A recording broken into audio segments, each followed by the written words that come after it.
nosotros no aceptaremos la exclusión de nuestro pueblo de ese derecho.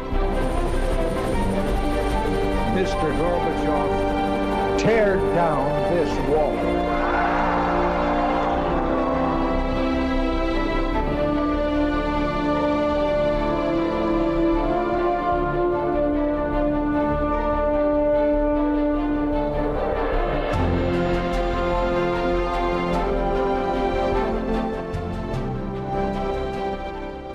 Buenas noches, señoras, caballeros, bienvenidos a Tiempos Modernos.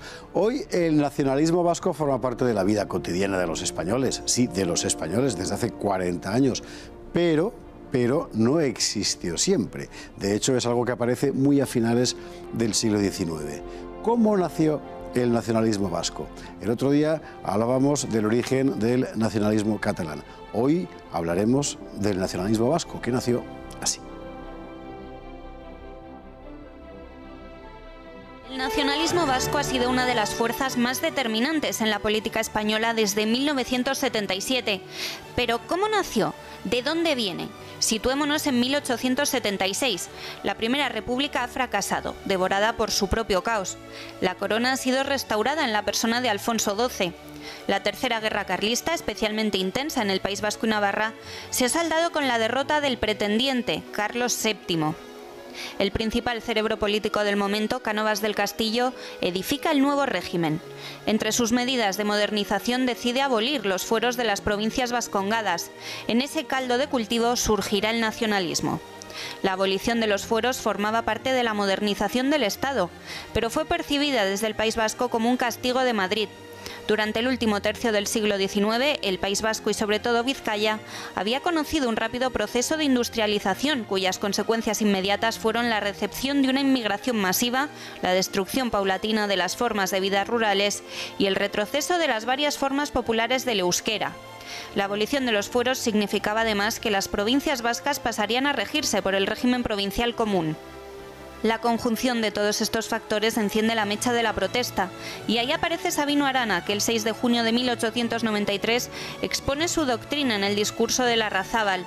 ¿Cuál es esa doctrina? Jaungoikoa eta la guizarra, es decir, Dios y ley vieja.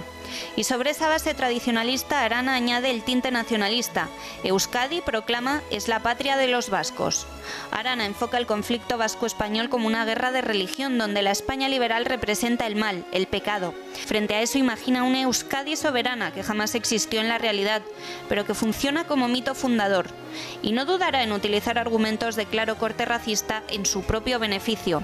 A pesar de todas sus contradicciones, el discurso aranista prendió en una sociedad donde el orgullo de la propia identidad y de las propias raíces se combinaba con la frustración experimentada ante los sinsabores de la industrialización. El 31 de julio de 1895 se funda el Bizkai Batzar, con el objetivo de conquistar una Vizcaya libre en una Euskeria libre.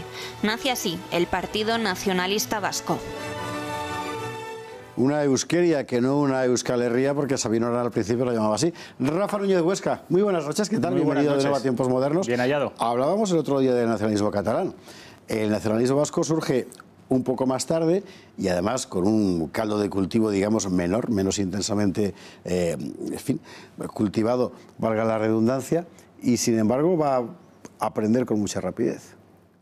Hay que decir, no puede establecerse una relación causa-efecto entre el nacionalismo catalán y el nacionalismo vasco, pero sí que es verdad que Arana es cuando vuelve de Barcelona, había estado durante el final del siglo XIX, 1870, 1880 en Barcelona estudiando, y es a su vuelta cuando empieza a forjar ese nacionalismo vasco que si bien no está fundamentado en la lengua como es el catalán, con los juegos florales y todo aquello que estuvimos hablando en el otro programa, el nacionalismo vasco se fundamenta en la raza vasca, más que en la lengua. De hecho, Sabino Arana deja muy claro en su Vizcaya por la independencia, que es de alguna manera la obra fundamental y la obra que supone la génesis del nacionalismo vasco, que prefiere antes una Vizcaya habitada por genéticamente vascos pero que no hablen euskera, que una Vizcaya llena de maquetos, es decir, de españoles, que hablen perfectamente euskera. Hasta ese punto es diferente un nacionalismo de otro. Es interesante. Vizcaya por su independencia, porque inicialmente el fenómeno es vizcaíno estrictamente. stricto sensu, porque en realidad las provincias vascas, Vizcaya, Álava, Guipúzcoa, excluyendo las del norte de las del sur de Francia, nunca fueron una comunidad política, siempre fueron provincias independientes, y de hecho el nacionalismo vasco en un principio se llamaba vizcaitarrismo, es decir, adoptaba una morfología geográfica exclusiva de la provincia de Vizcaya, que luego con el tiempo se fue extendiendo a lo que ellos llaman la Gran Euskal Herria, el pueblo vasco, que recordemos es Guipúzcoa, Vizcaya, Álava, Navarra, y luego Lapurdi y Zuberoa, que son las dos regiones del País Vasco francés. Que son los 7 territorios históricos que solo existen en el imaginario de los nacionalistas y que nunca formaron una comunidad política. No lo formaron Guipúzcoa, Vizcaya y Álava, cuanto menos estas 7 regiones que ellos hablan. El fundamento histórico, filológico, antropológico, lingüístico, etcétera, está muy traído por los pelos, pero viene a corresponder más o menos con una identidad cultural que, como tantas otras, había efectivamente en España. Fuera por eso o fuera por otras razones, el hecho es que Sabino Arana, en principio, tiene un éxito muy limitado, y solo el contacto con aquella gente a la que él personalmente detestaba, que era, por así decir, el señorito de la ciudad, ¿no?, le permite un crecimiento político insospechado. Cuando entra en contacto con el mundo de la sociedad del sitio de Bilbao, de la Sota, etcétera, que quizá descubren aquello, esto es lo que necesitamos para reclamar nuestros derechos frente a Madrid. Esto es muy interesante, José Javier, porque el Partido Nacionalista Vasco se funda y opera de una manera muy diferente a como operaban el resto de partidos políticos en aquella época. Es decir, se funda, tiene mucho peso las sociedades, lo que ellos llamaban los batzokis. Es decir, no es exclusivamente la sede del partido, el núcleo político de reunión, sino hay sociedades, un hogar de comunidad gastronómicas, culturales, que se empiezan a brotar como setas por el resto del País Vasco, y eso, sumado a como bien decía el vídeo, a un proceso de industrialización que ve como una amenaza la inmigración, a una crisis finisecular española donde la identidad nacional es débil, un regeneracionismo que habla de España en términos muy negativos, un relato negro legendario que pone a España a los pies de los caballos, surgen en Cataluña y en el País Vasco relatos nacionales alternativos al español que, no es casual, tengan éxito, ya digo, en Cataluña y el País Vasco, que son las regiones más industrializadas. De manera que ese conjunto de causas o de argumentos son los que empujan a que brote un nacionalismo, si bien es cierto que al principio muy limitado a las zonas rurales, luego va cogiendo fuerza, y hoy no concebimos al País Vasco, a las 3 provincias, sin una ikurriña, que es un invento, un símbolo de Arana, sin un Eusko Gudaria, que es el himno vasco, es decir, sin todo ese imaginario colectivo que comparten los vascos, que solo 100 años antes no eran nada. Exactamente. Es la historia de un éxito. Esto es muy importante subrayarlo, que es que efectivamente vascos ha habido siempre, lengua vasca ha habido siempre, cultura vasca, o varias, ha habido siempre, pero la idea de lo vasco que crea el nacionalismo solo existe desde 1895. Antes no había existido jamás.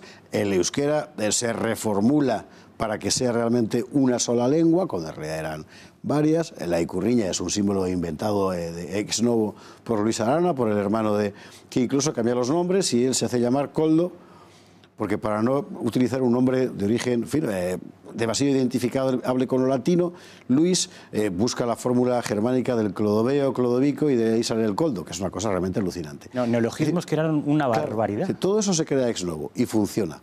Hay un asunto que a mí me importa subrayar, porque generalmente la historia oficial en el País Vasco la oculta, que es que la perspectiva de Sabino es muy acentradamente racista.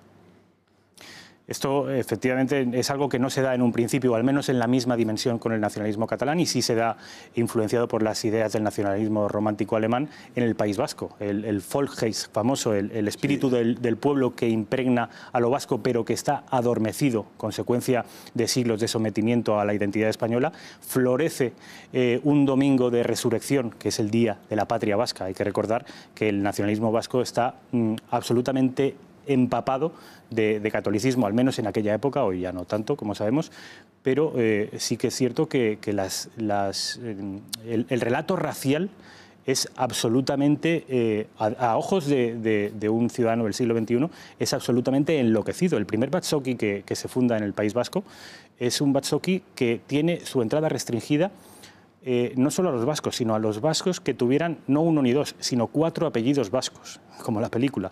Y este modus operandi funciona a lo largo de todo el principio de finales del siglo XIX y principios del XX. Es decir, leyes raciales que precedieron a las nacionalsocialistas, a las surafricanas. Es decir, de alguna manera Arana estuvo en la vanguardia del racismo, además con declaraciones, con textos y con publicaciones absolutamente aberrantes. Y anticientíficas, por las cojas por donde las cojas, la verdad que es una cosa asombrosa. Nos quedan 2 minutos y yo no querría quedarme sin tocar un tema que es muy importante. Sabino Arana, hacia el final de su vida, reorienta completamente el discurso y viene a reintroducirse, por así decir, en el conjunto de España. ¿Qué pasa exactamente? Esto es cierto que es muy controvertido. Uno de los mejores y mayores especialistas en el nacionalismo vasco que a mi juicio existe en España, que es Jesús Lainz, tiene su propia teoría, según la cual el nuevo relato aranista, unos meses o unos años antes de morir, es estratégico y va dirigido a fragmentar España a través de los regionalismos. Es decir, hay que recordar a nuestros televidentes que Arana renuncia al independentismo en el ocaso de su vida para pasarse a un regionalismo que, según él, sería la forma original o natural del pueblo español. Entonces, según Jesús Lainz, que ya digo, sí, autor de Adiós España, Goodbye Spain, esto lo hace con la intención una intención que, por cierto, luego tuvo mucho éxito, de multiplicar los regionalismos, no solo en el País Vasco, sino en toda España, al objeto de que una patria española fragmentada y regionalizada, en ese contexto, el nacionalismo vasco tuviera el barbecho adecuado para encontrar una independencia, la independencia anhelada, la independencia soñada. Es muy interesante esa tesis de Jesús Lainz, efectivamente, como prácticamente toda la obra de Jesús Lainz, que es francamente buena. Una última cuestión. Otro día hemos de hablar de cómo nace el nacionalismo vasco violento, es decir, el mundo que finalmente acabará con ETA, que ya es un poco más tarde, en los años 20. Desde el punto de vista puramente personal, es decir, el mundo de Sabino, ¿tú crees que se puede juzgar como un éxito político a la muerte de Sabino?